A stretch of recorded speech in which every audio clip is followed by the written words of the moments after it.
I talked about pollutants being a stock. Well, political action has its own metaphoric ability to be a stock, and certainly appointing people to the Supreme Court that are not for these things has a long sort of hangover period, as we just learned on Thursday. So in some ways it's very disturbing.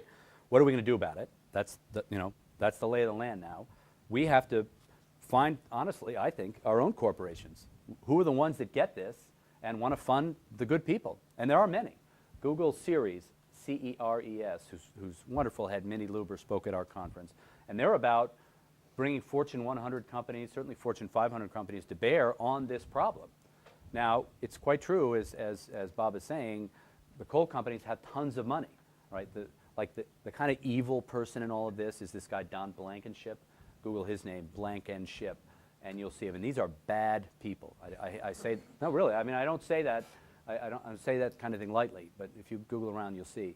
That's the power we need to break, and Bob's right. I mean, it makes it that much harder. We've only had 5 days to digest that, and the best I can do is, we have to put pressure on companies that we know could go the right way. But it means our groundswell maybe has to be 100 times as big, not just 10. Or is this an opportunity to really develop to get public behind this? Yeah, we should. Yeah, we should be trying to do that, but I'm not holding my breath. Yeah. No, I agree we should be trying to do that, but I don't know that that'll be the reality for a long time. Yeah. John, before you answer the question, repeat it. Okay. People on the webcam. Okay. Okay. So that was a question, if you hadn't figured it out, about the Supreme Court and its ruling on corporations the other night. What do you think of the program RED to provide monetary incentives to developing countries to reduce Right. So the question is about RED, R-E-D-D is the acronym, as a program to provide incentives for developing countries to reduce deforestation. That was like the one good thing at Copenhagen. The sense was that if a treaty actually had been, signed and agreed upon by heads of state, that RED was going to be a feature of it. I don't get into any of the details of treaty language, but the people who were putting that together, sort of all sides of the spectrum, seemed to feel that that was good. And in part, it's for economic reasons. That's a very efficient way to both reduce carbon. You want to reduce the cost per unit of reducing carbon. That's a good way to do it. And it's all about equity, right? It helps smallholders, small landholders and so forth to preserve their ecological surroundings. So what I think about RED is that a lot of really smart people have worked on it to the degree that we can ever break the logjam at an international level. It sounds like to me, and not being an expert on this, that RED is going to be a real jewel in the crown. Yeah, I don't mean to sound insulting, but what is the fetish with the carbon tax for the environmentalist movement? I couldn't hear you. What is the fetish with the carbon tax within the environmental movement? It seems like any state that I go to, it seems to be a central pillar within, the argument of what we have to do to change it. But within your own talk yourself, you explained a lot of reasons why that won't be useful. The first off is that it needs a lot of money to get through. And since the background that coal companies can basically put as much money they want to elect whatever politicians they want to get into office, they basically can buy politicians to put in there. And also, as you were saying, universal health care and stuff, it's extremely hard to get anything that's remotely progressive through a current congressional thing without it being completely watered down and useless. And if it is passed, will it actually have an economic, would it be significant enough to actually make it unprofitable to pollute? Because right now we have a $3,000 gas filter tax on $250,000 cars. But if your party's spending that much money on a luxury item like that, $1,000. Okay, I get it. All right, so the question was, what about a carbon tax? It doesn't sound like it's a very good idea. And all good points. If you're watching on the web, you couldn't hear the sub-points, each one of which was excellent. And you've taken economics, I trust? Good. So here's what I'm going to do. I'm going to describe to everybody an alternative to the carbon tax, which does exactly what the carbon tax would do. And here's what it would do. Raise your hand if you like this idea. Okay? It would cap carbon as it comes into the economy at an increasing rate. So we could cap it in a way that we get to 80% reductions by 2050, which is what we need. That's point one. 75% of the revenues associated with that cap would go to each of you per capita. So every one of you, as long as you have a Social Security number, even your little baby brother or sister, your grandparents, you would get a check maybe once a year, maybe once every 6 years, and it would add up to several $100s a year. So if you're a family of 4, you would get $1,100, $1,200 because of that cap. The remaining 25% would go into investments for clean energy and sequestration, things like RED, so that we can win the green jobs race versus China. How many of you like the sound of that? How many of you think that's a terrible idea? You know what's really cool? That bill, the Cantwell-Collins Clear Act, which is, by the way, less than 40 pages, you can actually read it in an hour. I read it while my kid had a hockey practice, is what I just described. What is it called? Cantwell-Collins, the Senators Cantwell and Collins, a Democrat and a Republican. CLEAR, C-L-E-A-R is the acronym. And that bill, because the carbon tax was politically infeasible, as you suggested, and this mess that Waxman-Markey became, which was awful, in my opinion, in the end, those are not in the game anymore because of what happened in the vote in Massachusetts. And in my mind, that's a great thing, to be frank, because the CLEAR Act, which I've been studying and being vocal about since 2001, upon reading a book by our mutual colleague, Peter Barnes, Who Owns the Sky, is a brilliant piece of legislation. It could actually be transformative as any piece of legislation we've ever had in this history. Should mention that there's an article describing that system in the first issue of Yeah. Solutions. So And up on the website. exactly, that's good. So, Peter Barnes and Bill. and Bill McKibben, yeah. So it's actually amazing. You know, sometimes it all seems kind of mystical, but all these things are swirling around us now in terms of potential solutions, and cap and dividend is going to have its day. So take your good skepticism and your knowledge and read that article and see what you think. And I've actually written sort of a commentary, a sidebar to it, and send me a note. I'd like to hear what you think. Let's get some people from the other side of the room. Anybody over there? Yep.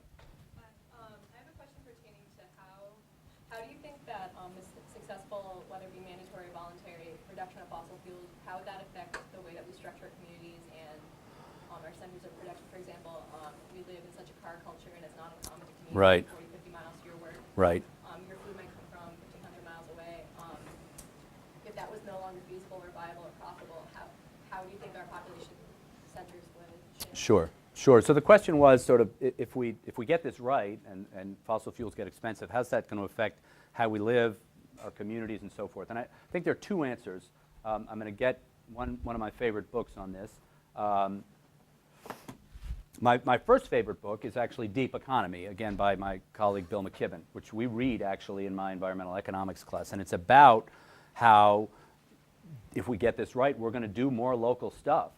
We're going to buy that local food, and the price of it will come down, I might add. We're going to value our life with the time that we have with others, as opposed to the additional few dollars we get in our pocket.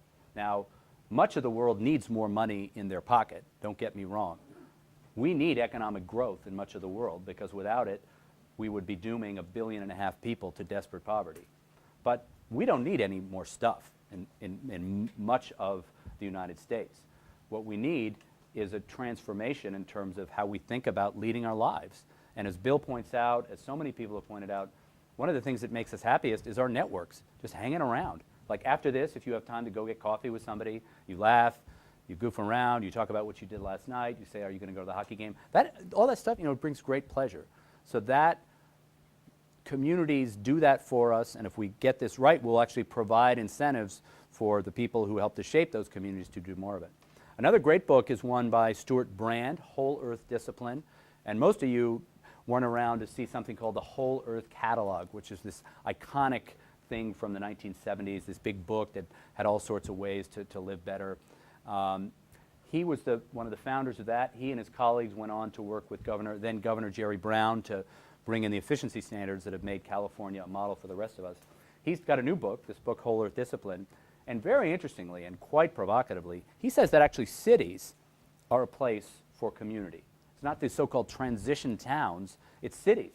And he even goes on to say that squatter communities for the poor are great places to be. Read it and listen to his argument. But think about it. I live in the countryside, 5 miles outside of Middlebury. I'm much less sustainable than my friend who lives in a Washington, D.C. apartment. No question about it. Or even a family of 5 like mine who lives in such an equivalent apartment. Right? We have 2 cars. We need them because we have somewhere to drive. The list goes on, right? So cities is another big part of it. And again, the incentives to build creative Jane Jacobs-like cities that work is really important.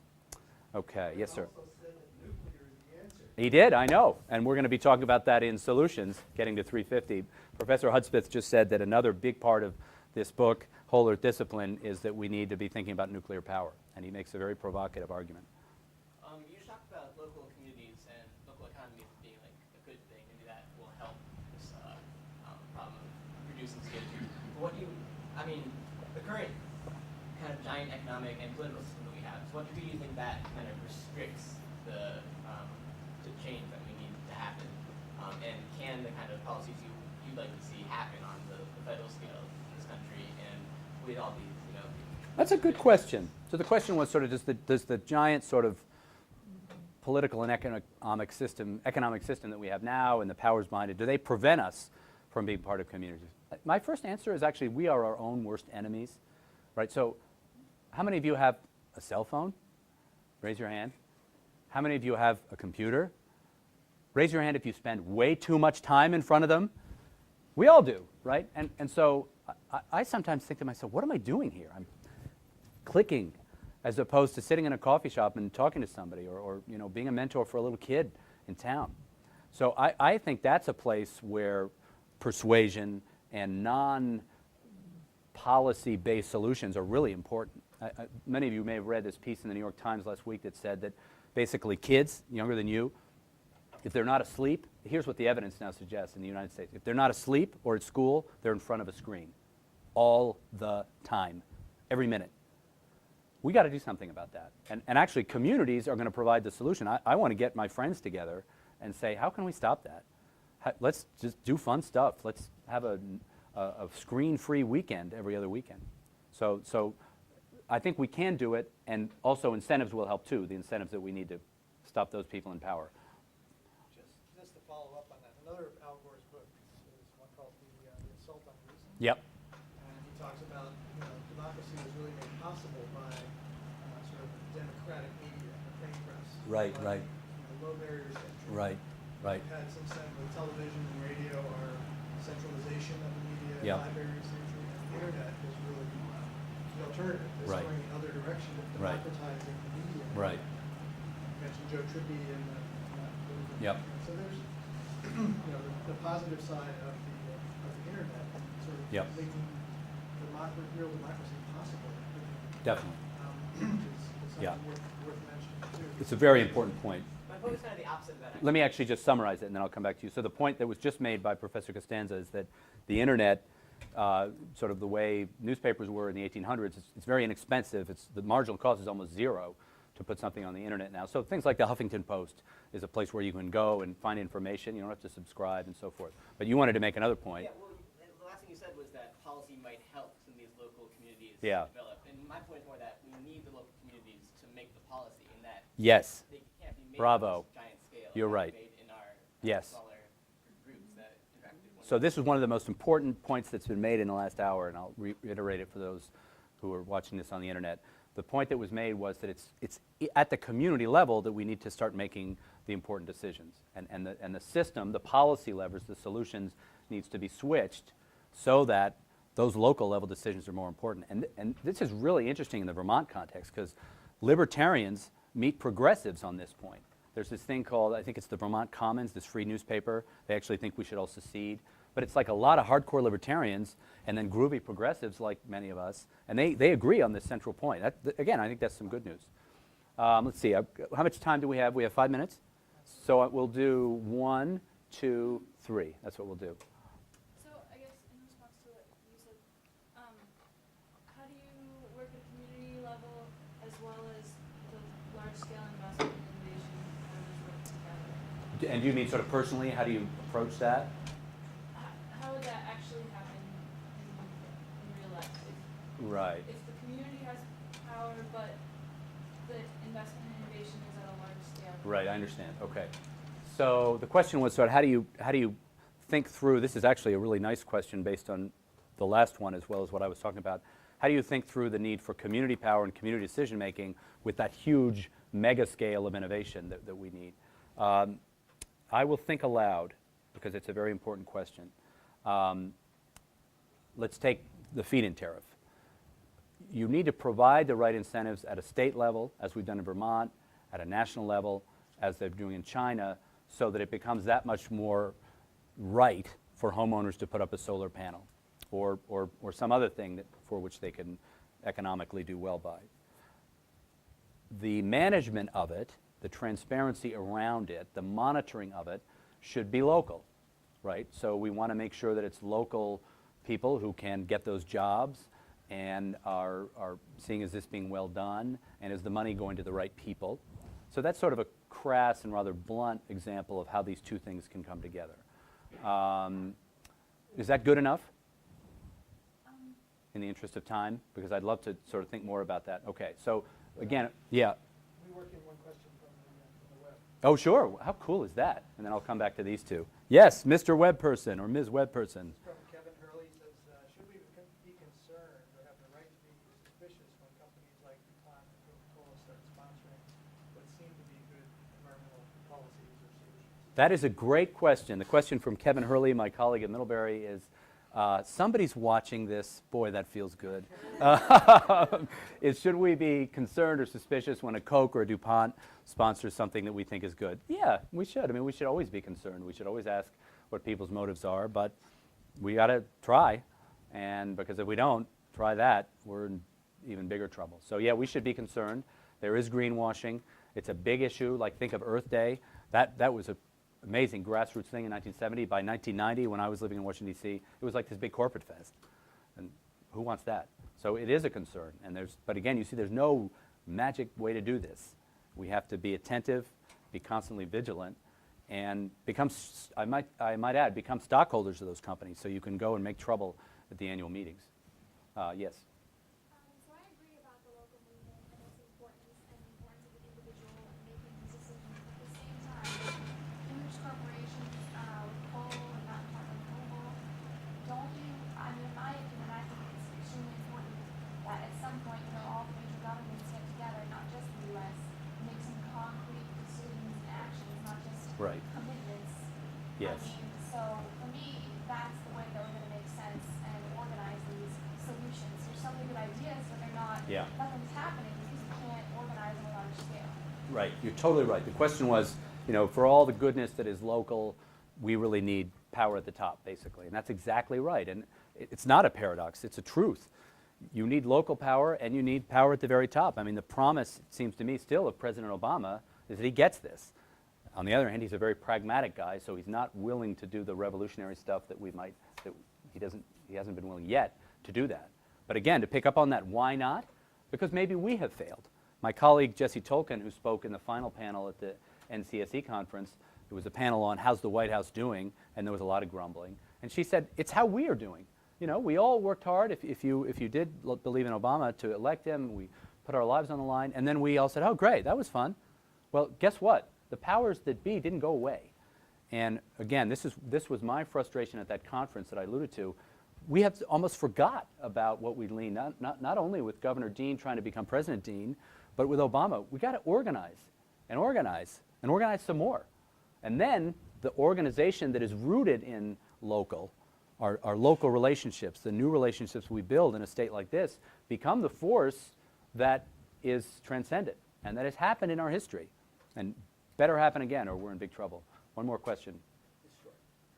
There was a recent EPA study that said people that drive hybrid cars and other cars that have good gas mileage Yeah. are actually not reducing carbon emission because since they knew they were driving Right. lower cars, they were driving longer distances. Right, So yeah. I want to project it to a larger scale, which Good, is good. as some of these solutions are becoming more effective, Yeah. does that provide a disincentive to try to reduce carbon emissions because we think we're getting towards it? Right, right. Now, this is a really good point, both sort of this point that if you drive a hybrid, you save money, so you say, and I'm cool, so I'm going to drive, and I've got a little more money in my pocket, I'm going to go visit my cousin in Massachusetts, and the real reason I'm going is to show her, that I'm much cooler than she is, that cousins do that kind of thing. So, so it's this sort of rebound effect that they call it, right? And it's a big issue in the area of efficiency. And then the broader point was, well, if we think we're bearing in on solutions, these leverage points, well, maybe we don't have to work as hard on these other things. It's a huge issue. That's exactly right. And that's why the feed-in tariff is so great, because you always have an incentive to reduce, because it always puts more money in your pocket. So, I mean, that question to end on shows sort of the complexity complexities of these things. Just when you think you've got it figured out, you haven't. And that's why you need hard-headed research and the kind of analytics you get here. That's also a reason perhaps for having a cap and dividend system Yes. rather than a tax system. Right. Then if in fact it's enforced properly, you are limiting the potential amount of emissions in Good point. in the whole economy. Good point. With a tax, You never the know. quantity may vary. That's a good point. Your target. Very, very good.